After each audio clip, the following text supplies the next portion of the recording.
After we talk about the clustering algorithms, it is time for us to do some projects, research projects in this area.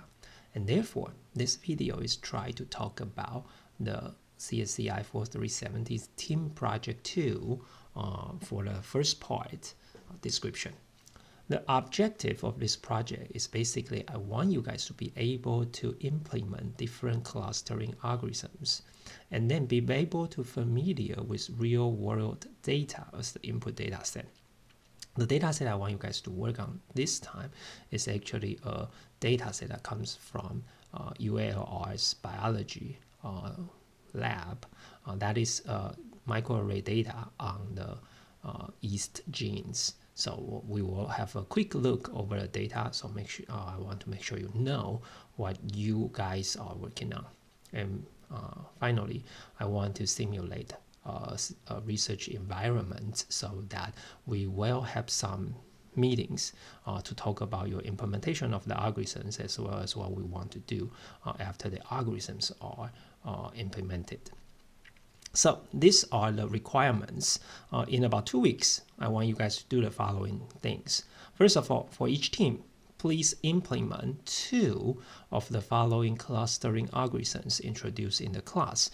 And that can be any programming languages that you are familiar with. However, you need to write your own code, so you cannot basically call a library, call a function to do the clustering. So I will look into your programs, discuss some different implementations or some details in terms of your implementation or coding. So in our class, we talk about 4 different clustering algorithms. The first one is k-means clustering algorithm. The next one is hierarchical clustering. And the third one is the combination of the 2, hybrid hierarchical k-means clustering. And finally, we also talk about fuzzy c-means clustering. Make sure you understand that except the third one, which is the combination of hierarchical k-means clustering. All other clustering algorithms have some parameters, and when you try to implement it for testing purposes, it is totally fine for you to set up some parameters as like default settings. However, those parameters need to be able to change in any numbers in a easy modification. So make sure you stand those parameters out, make them stand in like the beginning of a program or somewhere so that you would be able to easily change in those parameters. So the first part is the major part of the programming, which is I want you guys to implement 2 out of 4 different clustering algorithms. So, of course, when you're working on those clustering algorithms, you want to have some data to do the clustering on, and therefore process the given data set by normalizing the values in all 3 columns. This is talking about the files I attached together with this project. So let's take a look of this file quickly. So you can see that this is the file, which is what I'm talking about, the yeast genes. Like I mentioned in the class video, yeast have about like 5,000 genes. So this is exactly what you guys see. For every gene, it has a public ID, just like the ID numbers, social security numbers for every single gene. So starting from item number 2, if we go down to the bottoms of it, you can see that it's about 5,000 genes, that every single one of them has an ID. So until the row of 5,668, every single one has a gene ID to identify every single gene in the yeast. On top of that, you can see the second column is that there are some gene names. Those are the nicknames to every gene. Most of them has a nickname. That means they have been studied by someone, some researchers, and then they assign some nicknames for that genes. So these are specified as that. And of course, you can see that some of them, quite a few of them don't have any nicknames, but that means they are probably not that significant, or they have not been studied yet. And of course, the next column is talking about some descriptions about that genes. So they may be useful to biologists. However, for computer scientists, we are relatively less interested in these descriptions.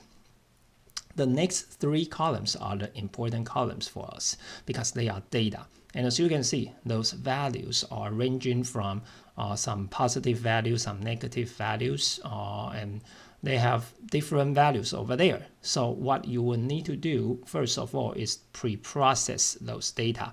You will need to normalize every single column of that, similar to what you guys have done in the midterm. If you recall, in the midterm exam, the second problem is about normalizing the data. So I want you guys to normalize the data first before you really apply any clustering algorithms on this. As to what kind of normalization is going to be your choice, when we having the research meetings, you can describe that to me and then show me that you do normalize the values of it. So that's the second part of the project description. So process the given data set by normalizing the values in all three columns.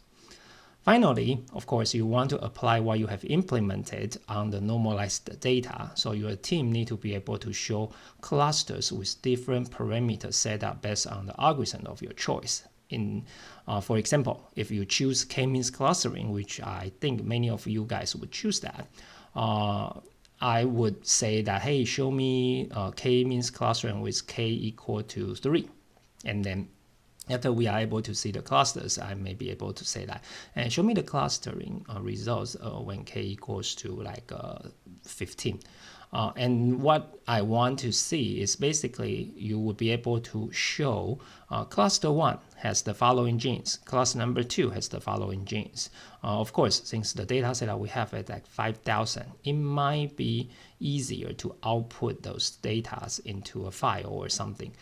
So like I said, like what we did in the first project, this is an open-ended research project.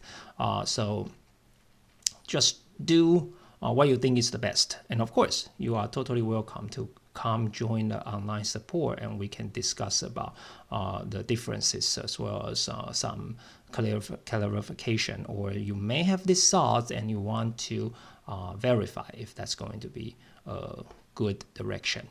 So I will set up the meeting time on the Blackboard just like we did in the Project 1. And since I'm going to do that, all team members are expected to join the meeting. So I want to discuss all the things with your teams. During the meeting, I will take a look of your program and clustering results. We will discuss your results and have one more step like as a follow-up. Basically, we want to implement similar things to look for longevity genes. But before we go into that step, I want to make sure that you guys are able to do this computer science oriented part, which means that you are able to implement clustering algorithms on a data set that need to be processed and then show some interesting or show some understandable results. And we will be able to move on from that step.